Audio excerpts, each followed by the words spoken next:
Olha, atenção, você vai acompanhar comigo, a informação vai chegando, o programa ao vivo é assim. Coloca a Lilian Nascimento para mim. Você vai acompanhando, esse bombeiro estava lá nos escombros, estava fazendo um trabalho de buscas. Liliane Nascimento, é contigo. Isso mesmo, Bruno. Este bombeiro acabou de sair ali dos escombros, o incêndio, muita fumaça, ele tirou todo o equipamento. Aqui, ó, a gente consegue mostrar que ele está bem cansado, bem suado, tomando uma água. Fininho, mostra aqui o equipamento dele. É um equipamento bem pesado que ele retirou, ele estava agachado aqui tentando tirar esse equipamento. Depois de um tempo acabou conseguindo.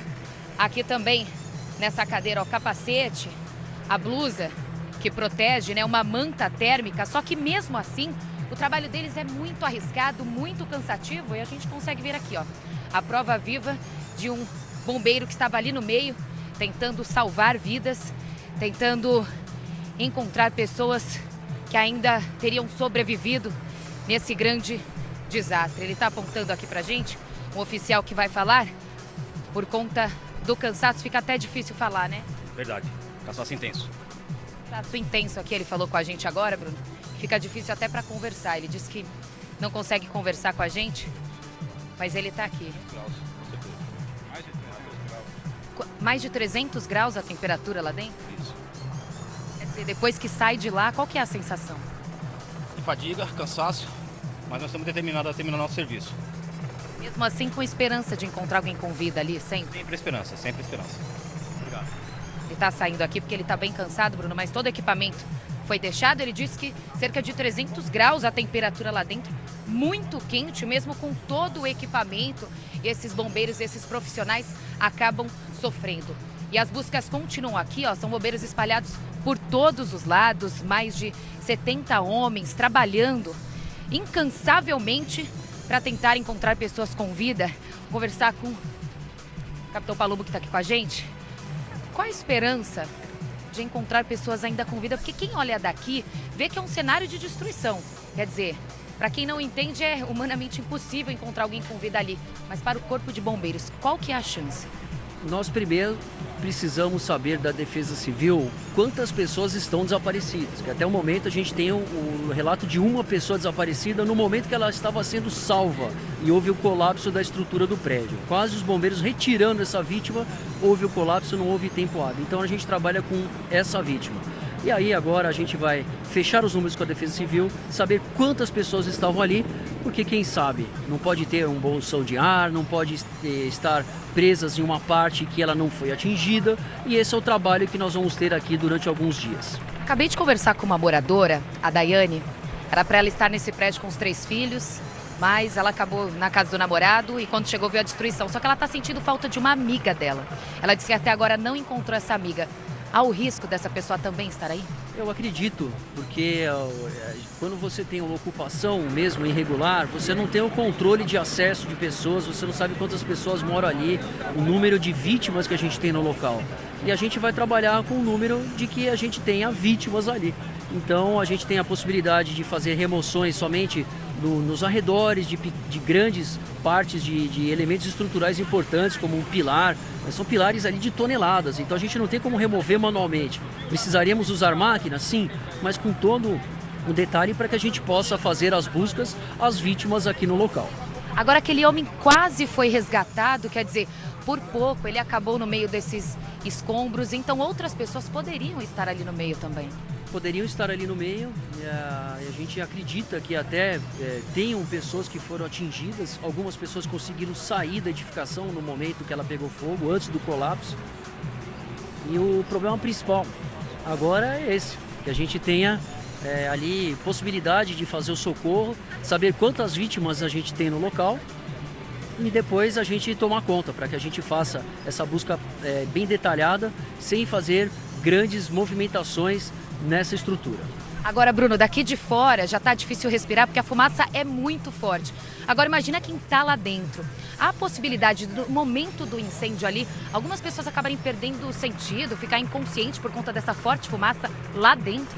Lá dentro nós temos 2 problemas. O primeiro problema é que foi do incêndio propriamente dito. Ele começou e você tem materiais altamente inflamáveis, espuma, madeira, botijões de gás, que eles estão espalhados em toda a edificação. 22 andares pegaram fogo de uma vez.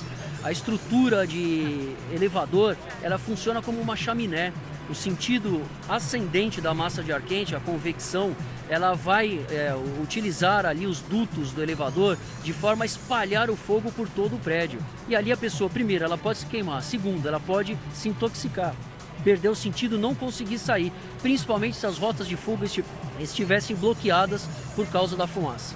Agora preocupa o fato de que há pessoas ali, pelo menos um homem que nós acompanhamos o resgate que quase foi feito dele, e que pode estar com vida, mas o tempo passa, os minutos passam, a fumaça é grande, o cheiro muito forte, quer dizer, só pela fumaça, por esse cheiro, essa situação, essa pessoa está em risco também, né?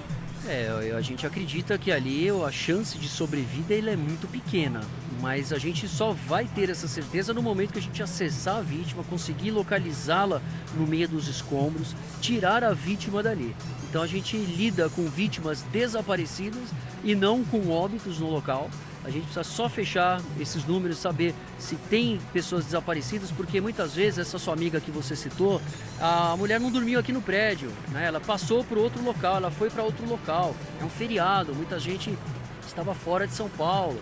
Então a gente não sabe quantas pessoas estavam no interior dessa edificação. Isso vai ajudar nas buscas agora, a partir do momento que a gente tiver o número e também a localização possível onde elas estavam. Agora são muitas equipes trabalhando, um trabalho muito exaustivo. Esses bombeiros, eles vão trocando, alguns ficam um tempo lá, sai, a gente acabou de acompanhar um que saiu bem cansado, bem exausto dali de dentro. Não, sem dúvida. 170 homens, a gente não está agora com os 170 trabalhando, literalmente. Nós estamos com as equipes, elas são equipes formadas em turnos de trabalho. Esses turnos vão ser aplicados à medida que a gente consiga evoluir na nossa emergência, com objetivos e metas a serem definidos pelo comando da operação. Agora, o nosso objetivo é extinguir todos os focos de incêndios, tanto na edificação como no prédio vizinho, e depois atuar nas buscas das vítimas. Só um minuto, Bruno tem uma pergunta. Bruno? Pergunta fazendo favor para o Capitão Palumbo, tá? Se há um número, não de pessoas que estavam, né? Porque ainda não há. Mas eu queria saber o seguinte, tem um número de pessoas que foram resgatadas pelos bombeiros? Bruno está perguntando se tem um número exato de pessoas que foram resgatadas pelos bombeiros aí dos escombros. Bruno, no momento da chegada das equipes, conseguiram retirar algumas pessoas, mas o relato era de que muita fumaça, muito fogo, principalmente nas rotas de fuga, dificultaram demais o acesso das equipes, o acesso também a que a gente pudesse fazer o combate ao incêndio. E a gente agora, nós vamos ter que torcer bastante para que as pessoas tenham conseguido sair dessa edificação, porque o incêndio foi gravíssimo e o colapso estrutural acabou atingindo de maneira surpreendente a todos que estavam aqui no momento do incêndio. Quer dizer, capitão, ainda é difícil o número exato de pessoas resgatadas, né? É difícil, porque a gente não tem um número de pessoas que viviam dentro do apartamento. Se você tem alguns apartamentos, ok, mas imagina um prédio que ele é uma edificação comercial, que são escritórios, eles são divididos com madeirite, com algum tipo de separação que possa causar ali uma grande propagação de fogo e botijões de gás, enfim, toda a problemática a gente tem numa situação de incêndio. E ainda somada com material combustível, certamente problemas seríssimos aconteceram nessa edificação. E agora o que vai sobrar para a gente é a busca das vítimas, infelizmente, nesse cenário trágico. Obrigada, capitão. Bruno?